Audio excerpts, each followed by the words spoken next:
Hello viewers, मैं इस channel का होस्ट और आपका दोस्त, और आप देख रहे हैं आपका अपना चैनल 2 मैक्स टीवी।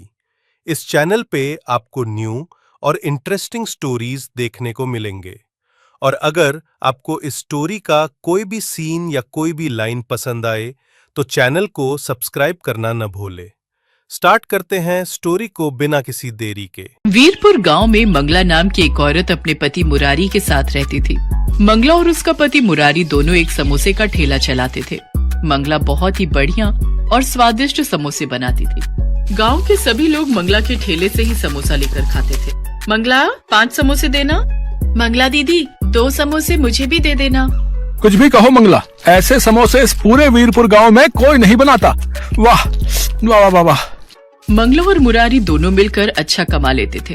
590 और ये 10 रुपए, पूरे 600। सुनो, बस ऐसे ही हम पर लक्ष्मी जी की कृपा होती रहे। हमारी कमाई बहुत ही अच्छी हो रही है। सब तुम्हारे हाथों के बने समोसों का ही तो कमाल है मंगला।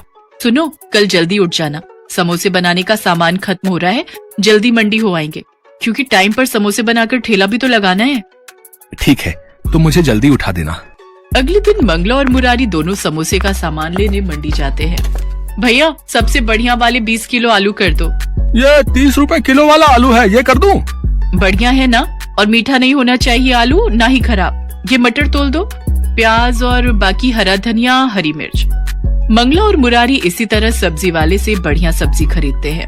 राशन की दुकान से समोसे बनाने के लिए बढ़िया मैदा और तलने का तेल खरीद लेते हैं। मंगला और मुरारी समोसे बनाने में बहुत ही बढ़िया सामान इस्तेमाल करते थे। शायद यही वजह थी कि उनके समोसे बहुत ही ताजे और स्वादिष्ट लगते थे। मंगला की जिंदगी में सब कुछ अच्छा चल रहा था। ऐसे ही एक दिन, सुनो जी, सामान लेने मंडी नहीं चल रही क्या? अरे भूल गई, आज शहर से मेरा दोस्त रघु अपनी पत्नी के साथ आ रहा है। हाँ, मैं तो भूल ही गई। एक काम करो, सामान मैं खरीद लाती हूँ। कभी पीछे से आ जाए तो तुम तो घर पर होगे, और सामान लाना भी जरूरी है। कल ठेला कैसे लगेगा फिर? मुरारी घर पर ही रुक जाता है और मंगला सामान खरीदने चली जाती है। मंगला जब सामान खरीदकर वापस घर लौटती है तो रघु और उसकी पत्नी आए हुए थे। मंगला उन्हें खाना पीना करवाकर समोसे बनाने का सामान खोलकर रखने लगी। अरे आप लोग इतना महंगा सामान खरीद कर समोसे बनाते हो, इससे आपको क्या बचत होती होगी? 5 रुपए के समोसे में 10 रुपए की तो लागत ही लगा देते हो। ऐसे थोड़ी होता है। अरे कमाई करना सीखो। मैं शहर में रहकर बहुत कुछ सीख गया हूँ। मैं तेरी बात नहीं समझा रघु। भैया, मैं आपको समझाती हूँ। हम पति पत्नी शहर में अपना घर बनाकर बैठे हैं, और आज ये हमने मिलावट करके ही कमाया है। बस ग्राहकों की जीभ पर स्वाद लगना चाहिए। अरे तू समझा नहीं, तू इतना महंगा मैदा, इतने महंगे आलू और सब्जियां, तेल सब कुछ खरीदता है भाई। पर मैं भी ऐसे ही समोसे और पकौड़े का ठेला लगाता था, पर कोई कमाई नहीं होती थी।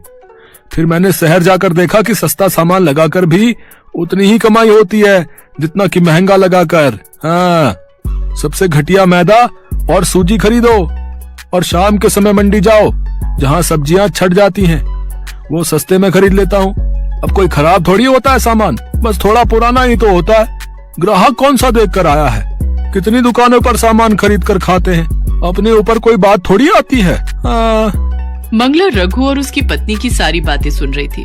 पर ये तो गलत है ना रघु, हम ग्राहकों को बढ़िया खाना खिलाने की जगह घटिया चीज खिलाएंगे तो उनकी सेहत पर भी तो असर होगा। अरे कुछ नहीं पता चलता जी, कहीं लिखा थोड़ी है कि तेरे ठेले के समोसे खाकर ही ग्राहक बीमार हुआ है? अगर अपना पक्का घर बनवाना है तो थोड़ी बहुत तो धोखाधड़ी करनी ही पड़ेगी भाई, वरना ऐसे काम नहीं चलेगा मंगला भाभी। हाँ, ये ठीक कह रहे हैं मंगला भाभी। आगे बाल बच्चे होंगे तो खर्चा भी तो चाहिए।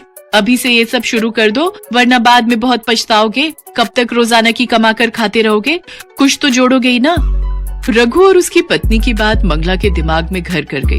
मंगला को कम लागत में ज्यादा पैसे कमाने का लालच आ गया। कुछ दिन बाद मंगला और मुरारी जब समोसे बनाने का सामान लेने मंडी गए।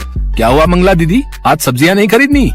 अभी नहीं भैया, थोड़ी देर में आती हूँ। सुनो, यहाँ आगे वाली गली में जो दुकान है वो सस्ती सब्जी देता है, उसके पास चलते हैं। मंगला, ये कैसी बातें कर रही हो? तुम रघु और उसकी पत्नी की बात मानकर सचमुच घटिया सामान खरीदने वाली हो? हाँ, तो इसमें बुराई क्या है? कब तक ऐसे टूटे फूटे पुराने घर में रहते रहेंगे? हमें भी तो शौक है नए और पक्के घर में रहने का, ढेरों पैसे कमाने का। अच्छा हुआ रघु भैया की बात मुझे समझ में आ गई। वरना मैं तो रोजाना ही लुटने वाला काम कर रही थी। मंगला, मुझे लगता है ये हम ठीक नहीं कर रहे। कहीं ऐसा ना हो इस लालच का नतीजा बुरा निकले। अभी तुम चुप रहो, मुझे सामान खरीदने दो। गया भैया, वो सस्ता वाला मैदा कौन सा है वो दिखाना जरा। सबसे सस्ता वाला दिखाना। हाँ, तेल कौन सा है खुला जो सस्ता मिल जाए। मैं समझ गया तुम कौन से तेल और मैदे की बात कर रही हो। अभी रुको, मैं अंदर से लेकर आया है।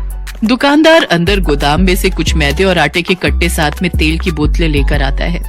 भैया, इस मैदे में तो घुन लग गई है। अब सस्ती चीज लोगे तो थोड़ी बहुत खराब तो मिलेगी ही भैया। अरे कहाँ घुन लगी हुई है, अभी घर जाकर इसे अच्छे से छान लूंगी, सारे कीड़े खत्म हो जाएंगे। मंगला के मन में तो लालच आ चुका था। अब उसे ज्यादा से ज्यादा पैसे कमाने थे, इसलिए उसने मुरारी की बात को हल्के में ले लिया। मंगला उस पुराने सामान से समोसे तैयार करती है और शाम के समय ठेला लगाने बाजार में पहुंचती है। लोग तो मंगला के समोसे खाने के लिए पहले से ही भीड़ लगाकर रहते थे। कुछ ही देर में मंगला के सारे समोसे बिक जाते हैं। मंगला बहुत खुश थी क्योंकि आज कम लागत में उसकी कमाई ज्यादा हुई थी। आज तो कल से भी दुगने पैसे बच गए। देखा, रघु भैया शहर में रहते हैं, उन्हें सारी जानकारी है। हम दोनों तो इतना महंगा सामान इस्तेमाल करके लुट रहे थे। अब देखना, मैं रोजाना ही दुगने पैसे कमाऊंगी। कल इससे भी सस्ता सामान खरीद कर लाऊंगी। मंगला सस्ता और घटिया सामान खरीदकर समोसे बनाने लगी। धीरे धीरे गांव के कुछ लोग बीमार पड़ने लगे। किसी को कुछ भी समझ में नहीं आ रहा था कि लोग बीमार क्यों पड़ रहे हैं। तभी एक दिन पुलिस उस दुकानदार को पकड़ लेती है जो गांव में खाने पीने की दुकान और ठेले वालों को खराब सामान बेचा करता था। हाँ भाई, कौन कौन से खाने पीने की चीज बनाने वाले दुकानदार हैं और ठेले वाले भी, जिन्हें तो ये पुराना सामान बेचता है, जिस कारण गांव के लोग बीमार पड़ने लगे हैं भाई। अब मैं सबके नाम बताता हूँ मालिक। दुकानदार घबराकर सबके नाम बता देता है और उन नामों में मंगला और मुरारी का नाम भी शामिल था। मंगला और मुरारी को पुलिस पकड़ लेती है। मंगला आज सचमुच बहुत पछता रही थी क्योंकि उसने किसी के कहने पर अपना बसा बसाया काम खराब कर लिया, और वो भी थोड़े से पैसे कमाने के लालच में। इस कहानी से हमें यही शिक्षा मिलती है कि हमें कभी भी लालच नहीं करना चाहिए और दूसरों की बातों में कभी भी नहीं आना चाहिए। उम्मीद करता हूं कि आप सबको स्टोरी पसंद आई होगी। अगर पसंद आए तो चैनल को सब्सक्राइब कर देना और बेल आइकन को प्रेस कर देना, ताकि कोई भी नई वीडियो अपलोड करने पर सबसे पहले आपको उसका नोटिफिकेशन मिल जाए।